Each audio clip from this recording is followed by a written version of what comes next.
Bonjour et bienvenue sur la mécanique universelle. Alors aujourd'hui, nous sommes le samedi 24 septembre 2022. Je continue ma lecture et digression à partir de l'Utopie, cet ouvrage chez Flammarion où Frédéric Rouvillois présente des extraits de textes et puis des commentaires sur les auteurs à propos de l'utopie. Voilà. Alors, c'est en lien avec mon site mécaniqueuniverselle.net dans lequel j'essaie de démontrer que l'humanité est destinée à atteindre son ultime perfection, l'unité, la sagesse, la paix universelle, etc., etc. Et l'accession facile à l'extase qui est l'extase, l'éveil, la béatitude, le nirvana, qui est la fusion avec le principe divin, c'est-à-dire l'accession pour l'homme à- au statut divin, en somme. Voilà, ça pourrait être pensé comme ça. Voilà. Alors, je vais... hier, j'ai lu hier. Qu'est-ce que j'ai lu déjà? Hier, j'ai lu par Robespierre, Saint-Simon, me semble-t-il que c'était, j'en étais là. Est-ce que j'étais sur Saint-Simon? Non, c'était pas Saint-Simon. C'était pas Fourier, je l'ai déjà lu. Saint-Simon, Fourier, ça a été lu. Fontenelle, c'est lu. Campanella, c'est lu. Non, c'est pas lu. Cabet, Mabeuf, Montesquieu. Bon, alors où est-ce que c'était? Qu'est-ce que j'ai lu? Hop, Robespierre, non. Alors ça, c'est curieux. Je retrouve plus ce que j'ai lu. C'était pas Platon. C'était pas Engels. C'était pas Orwell. Abbé de Saint-Pierre, voilà. Donc, hier, j'ai lu le chapitre consacré à l'abbé de Saint-Pierre. Et aujourd'hui, je voulais lire ce qui suivait. C'était, voilà,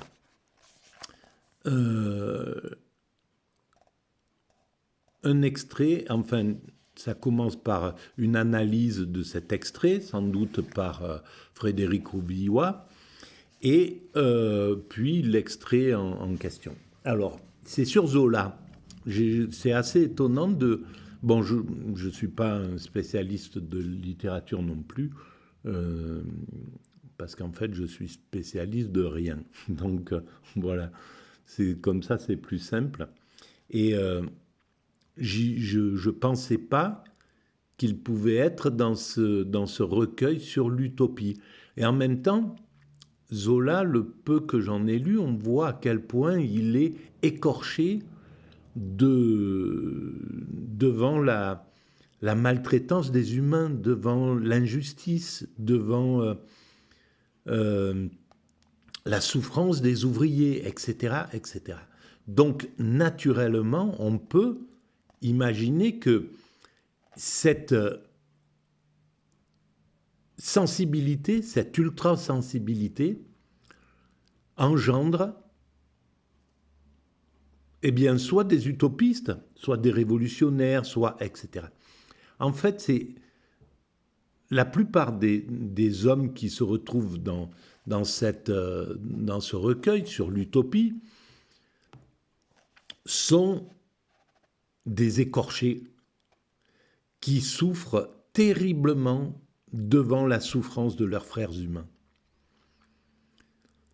Et donc, qui, s'ils en ont les moyens, vont transcender cette souffrance en littérature, en philosophie. Voilà, on peut voir ça sous l'angle de, par exemple, de Karl Marx, de Engels, de voilà, ces humains, ces philosophes qui vont bâtir tout un système pour améliorer le sort, dans le but d'améliorer le sort de leurs frères humains qui souffrent. Et d'autres vont voilà, se diriger vers une opposition, la révolution, voilà.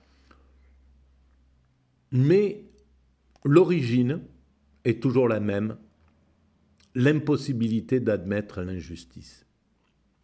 Voilà. Donc, je commence à lire et je digresse. Je découvre en même temps, hein, je n'ai pas lu, c'est ma façon de pratiquer, je ne lis pas les textes avant et comme ça, je suis assez voilà, vierge devant ce qu'il se passe. Alors, l'Éden reconquis, Zola. Zola, c'est dans l'ouvrage Travail, chez Fasquelle, 1901. Un peuple fraternel réconcilié dans le commun idéal, dans le royaume du ciel, mis enfin sur la terre. Donc ça doit être un texte, une phrase d'Émile Zola. Et elle dit tout en fait. Un peuple fraternel, donc réconcilié, donc qui a atteint la paix universelle, dans le commun idéal, dans le meilleur, le choix de l'ensemble, quoi, hein, une parfaite démocratie où le peuple est souverain et il choisit de vivre de telle et telle façon. Mais c'est son choix souverain qui est mis en pratique par les élites. Voilà.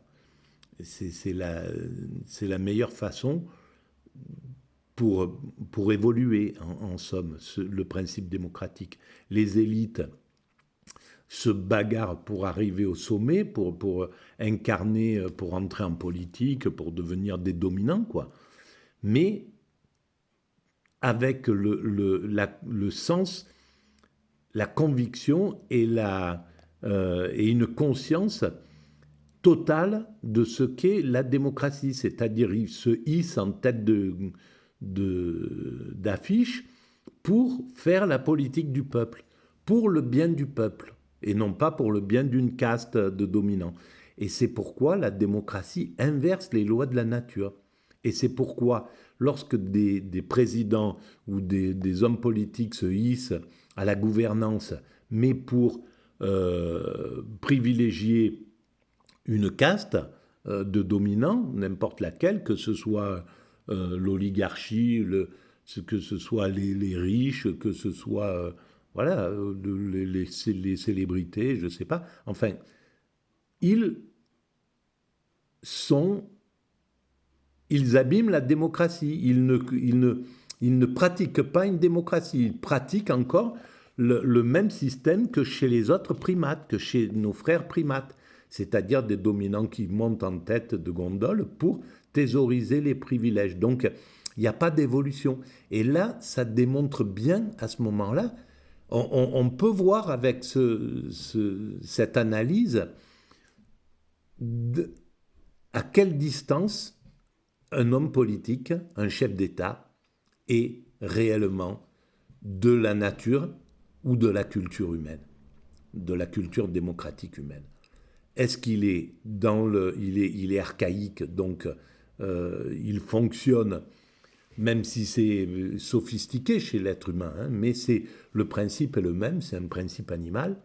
Est-ce qu'il est proche du principe animal, il privilégie sa caste, la caste des dominants, ou il est démocratique, donc l'avant-garde de l'évolution en réalité. Et c'est là où on voit le développement mental d'un homme politique.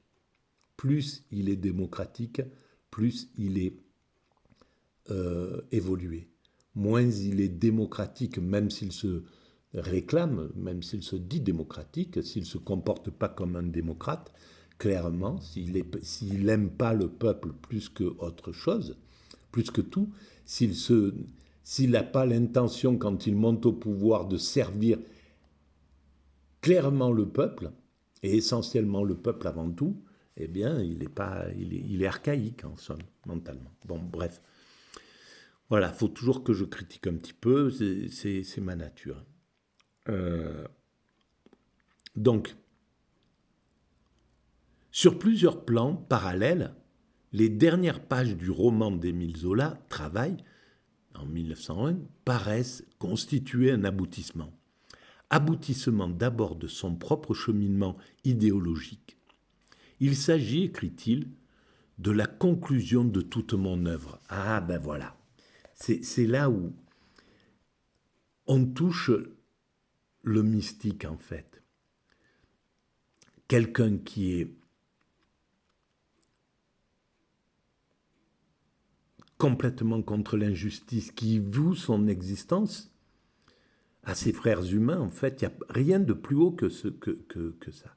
Et effectivement, il a peut-être fait des ouvrages pour l'argent, pour séduire, pour devenir célèbre, pour etc., etc.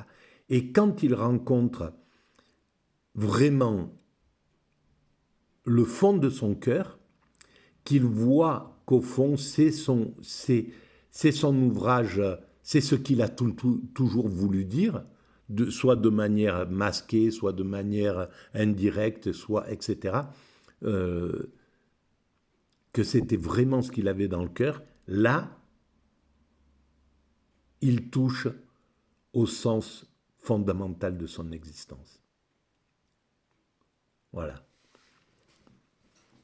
Après la longue consultation de la réalité, un prolongement dans deux mains de mon amour de la force et de la santé, de la fécondation et du travail, mon besoin de vérité et de justice éclatant enfin. Voilà.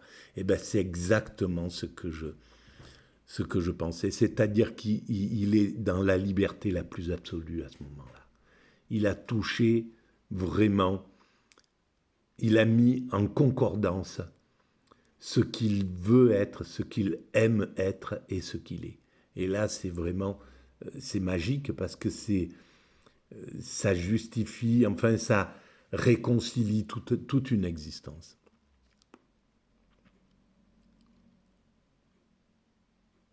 Mais ce point final se veut prophétique. J'ouvre le siècle de demain, tout cela basé sur la science. C'est là la grandeur de mon livre, de se prolonger jusqu'à la fin du XXe par l'utopie, le rêve de ce qui sera. Et oui, parce qu'il arrivait en 1901, donc il y avait un siècle qui s'ouvrait devant lui, comme nous quand on arrive au XXIe siècle. Et malheureusement, on tombe au moment, c'est très curieux d'ailleurs, parce que c'était un siècle après, et en principe, quand on tourne un siècle, on devrait avoir une vision complètement ouverte, progressive, progressiste, optimiste de ce que peut être de ce que représente le futur en fait. Et malheureusement, comme on est tombé, on a tourné ce millénaire sous la coupe du néolibéralisme, eh bien, l'an 2000, l'an 2000 et quelques, le peuple était en souffrance, quoi, de partout sur cette planète. Le peuple était en souffrance, même si le néolibéralisme a apporté des choses fondamentales qu'il devait apporter, etc. Mais on n'a pas pu voir de la joie dans cette... Alors peut-être que sur d'autres continents, peut-être qu'en Chine, en l'an 2000, ils étaient dans la joie parce qu'ils étaient en progrès, voilà, ils avaient un futur totalement dégagé, probablement, c'est possible. Mais nous, en Europe, et je parle au moins pour la France, eh ben le monde souffrait, le monde ouvrier souffrait, le peuple souffrait clairement. C'est pourquoi ça a explosé à un certain moment, plus tard, avec la révolte des Gilets jaunes. C'est la souffrance qui conduit à ça. C'est pas le peuple, il va pas s'amuser à se révolter juste pour le fun, quoi. Donc, et aller se faire castagner pour le fun. Donc, c'est vraiment qu'il y avait une souffrance.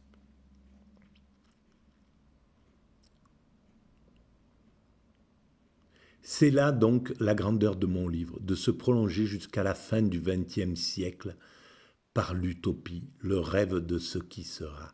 C'est vraiment incroyable, c'est émouvant, hein. Le roman apparaît ainsi comme l'accomplissement de l'utopisme du XIXe siècle, à la fois synthèse de ses courants et dépassement de ses contradictions.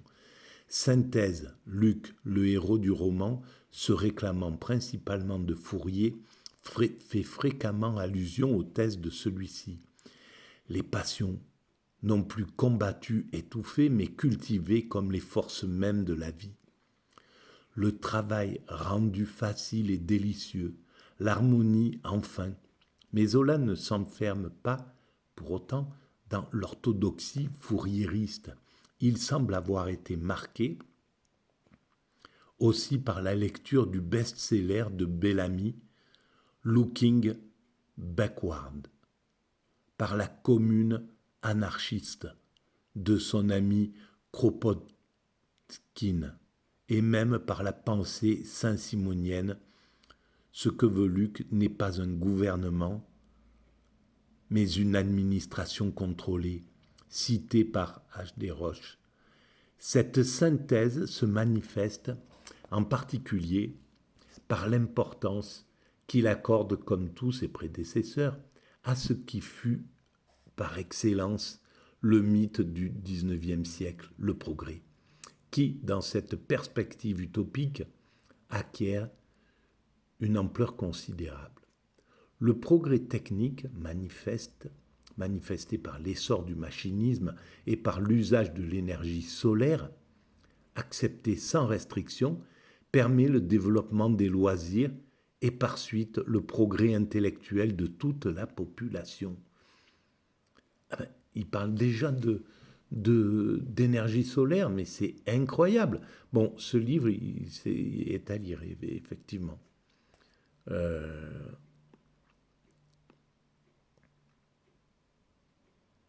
Il naissait un artiste en chaque ouvrier industriel. Tout s'améliore de plus en plus vite, sans que l'on puisse assigner un terme à ce mouvement.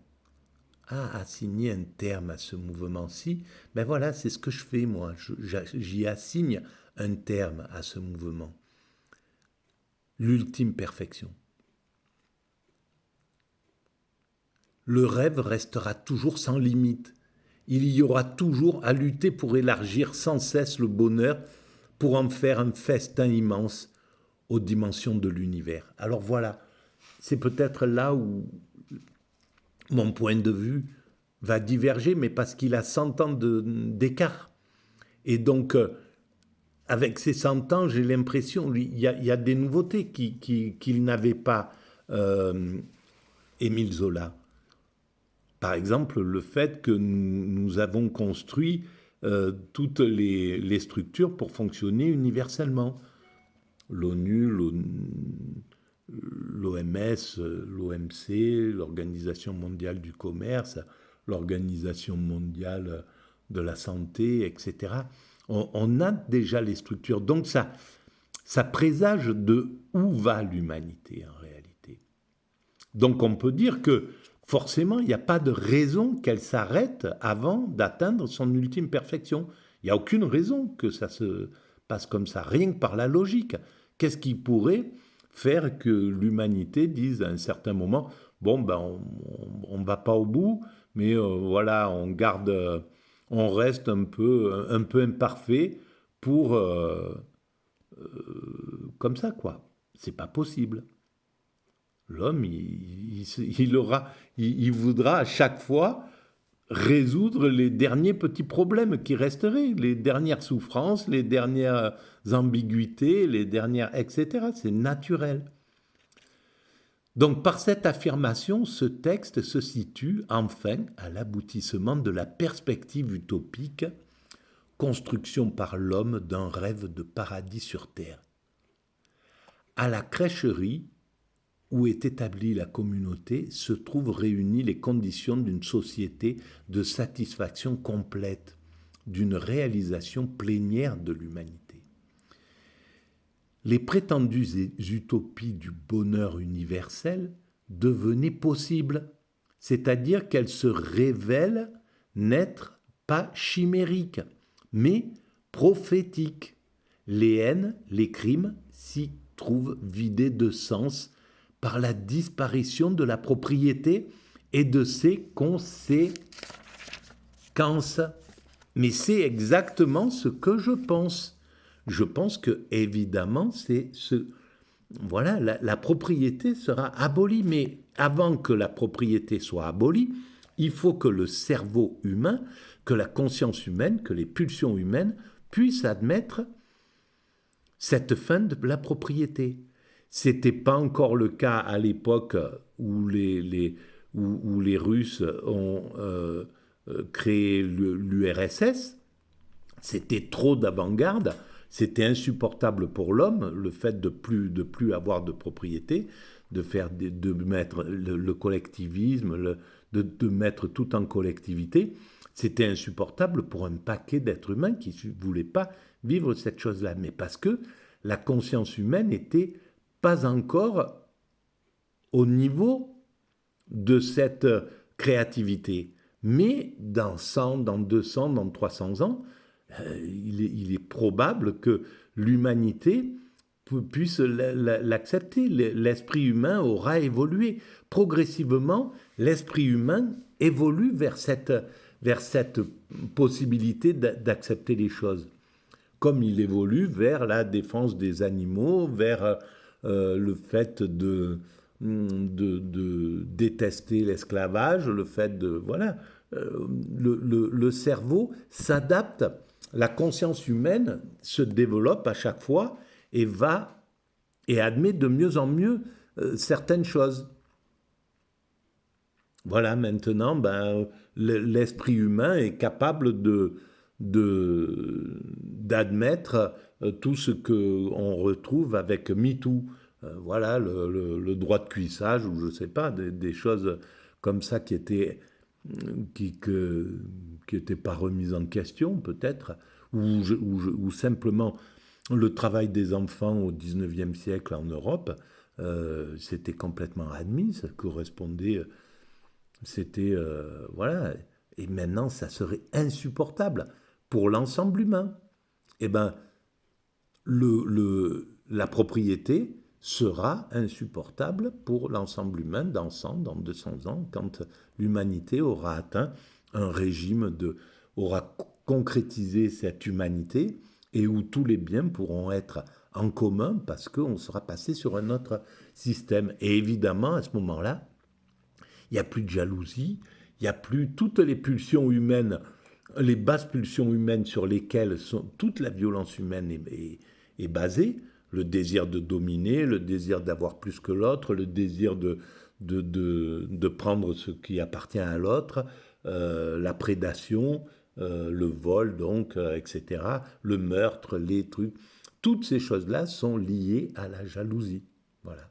Et donc, les guerres, les rivalités, voilà, la mauvaise langue, tout ce qui est le plus pénible de l'existence. Alors, c'est d'autant plus pénible qu'on est fragile dans cette vie. C'est pour ça que, au final, l'évolution, elle se fait par les plus faibles, bien sûr, parce qu'ils ne supportent pas de vivre. Alors, il y en a qui sont totalement adaptés au fait de pouvoir s'emmerder toute une existence avec son voisin et lui pourrir la vie, et se pourrir la vie. Ils jubilent de ça. Voilà, il y a quelques êtres, il y a des êtres humains qui sont là-dedans. Les hypersensibles ne supportent pas ça, supportent pas la guerre, supportent pas la violence, supportent pas la jalousie, supportent pas.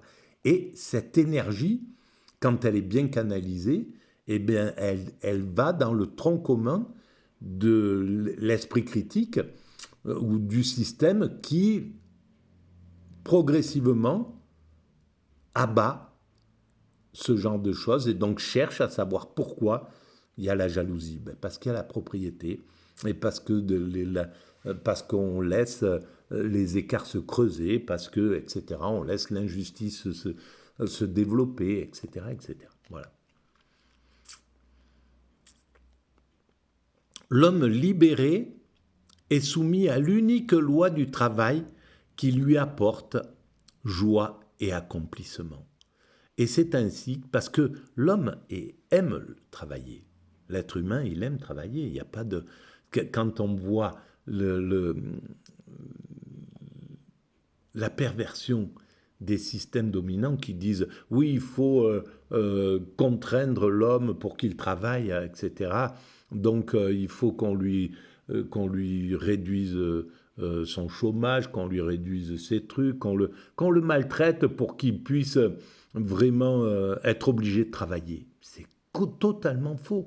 C'est parce qu'on lui donne des mauvaises conditions de travail, c'est parce qu'on l'abuse qu'il est dégoûté de son travail. Parce qu'un homme qui est récompensé de son travail, mais il y va avec plaisir. C'est quelqu'un qui ramasse les poubelles dans les rues, s'il est valorisé, si on lui montre pourquoi l'importance de son travail, voilà, c'est ce qui se passait dans le temps.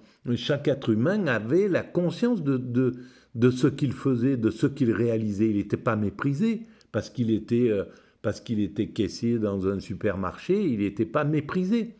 Donc il avait un sens de... Et on ne l'obligeait pas à travailler comme un malade, au détriment de sa santé, de sa vie sociale, de sa famille, etc. Chose qui est actuellement faite par le néolibéralisme.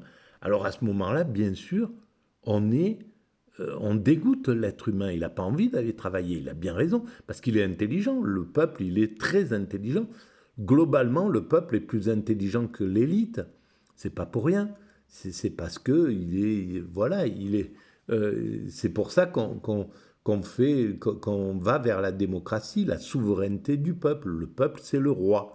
C'est lui qui est le roi. C'est pas pour rien, c'est parce qu'il est plus intelligent, il est moins belliqueux, il est moins violent, il est plus sociable, il est plus fraternel, il est plus...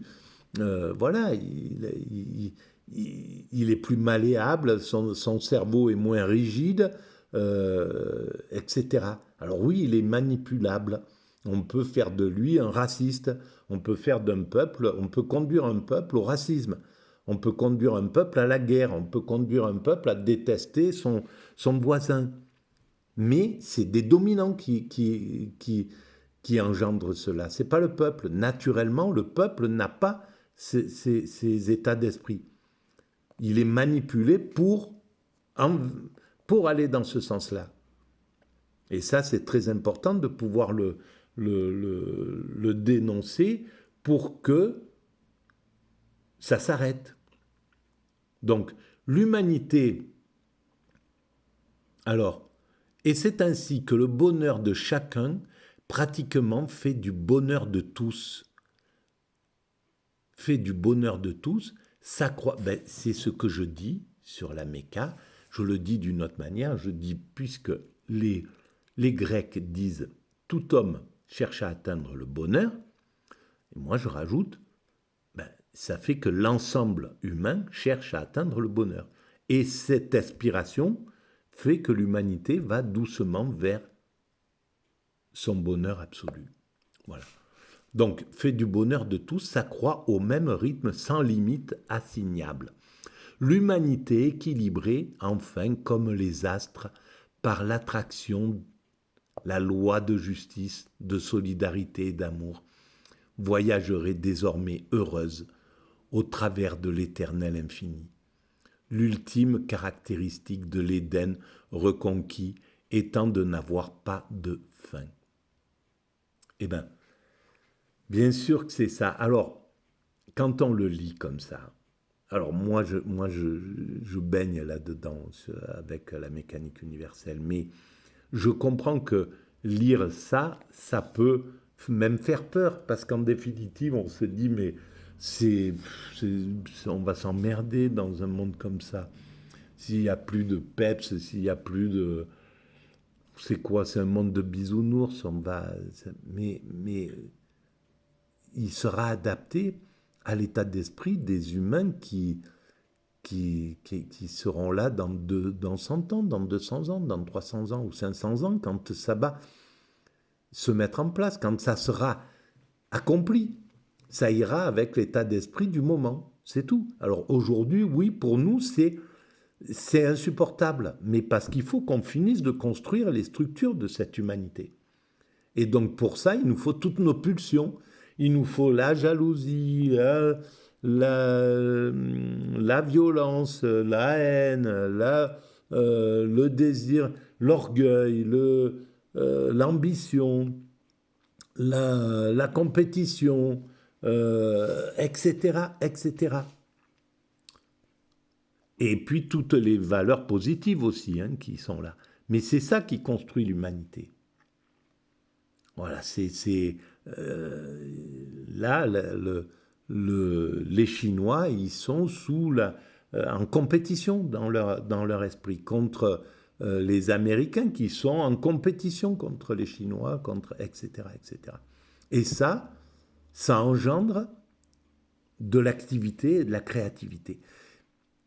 Mais c'est une évolution par l'inconscience. C'est parce que c'est pas une évolution consciente. Une évolution consciente dirait, bon, on arrête la violence. D'accord, on aime bien la compétition, mais on va la faire ludique. Ça va être quelque chose de joyeux. Voilà, on se fait plus la guerre économique, la guerre de trucs, les vols, etc., etc. Mais on crée, voilà, on fait la créativité avec le respect de l'autre, avec le respect du peuple humain, de l'humanité. Donc on crée des choses qui sont favorables à l'humanité, donc pas des choses qui se détruisent au bout de 6 mois et qu'on retrouve dans les océans, dans les trucs comme ça. Donc on va travailler au mieux possible pour l'humanité, etc., etc. Et on est dans une compétition ludique.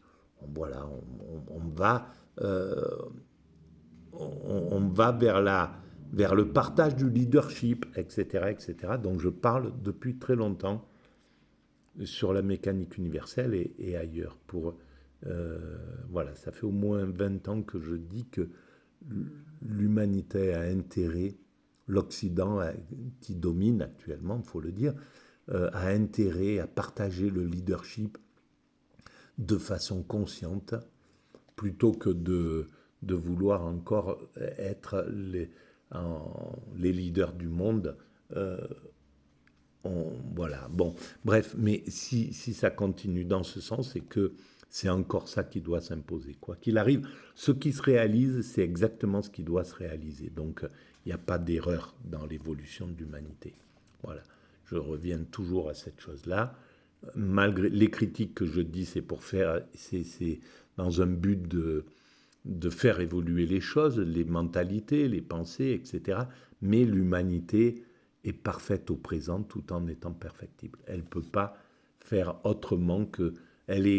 Voilà, c'est comme ça que ça se règle actuellement, c'est la compétition féroce entre les grandes puissances, parce qu'on ne peut pas faire autrement. C'est tout. Mais quand on pourra faire autrement, on fera autrement. Et c'est tout, c'est comme ça. Voilà. Je vous remercie de votre écoute, et puis, voilà, on lira la partie, on lira le texte qui a été écrit par Zola. Bon, ça prendra au moins 2 ou 3 vidéos, là, parce qu'il y a un petit peu il y a du gras, comme ils disent parfois. Voilà, je vous remercie et à très bientôt. Et je suis désolé d'être un peu... voilà, parfois je dois être insupportable à entendre. Mais voilà, retenez que les idées et pas le personnage, qui n'a pas une grande importance dans ce mécanisme d'évolution. Voilà. Allez, je vous remercie et à très bientôt.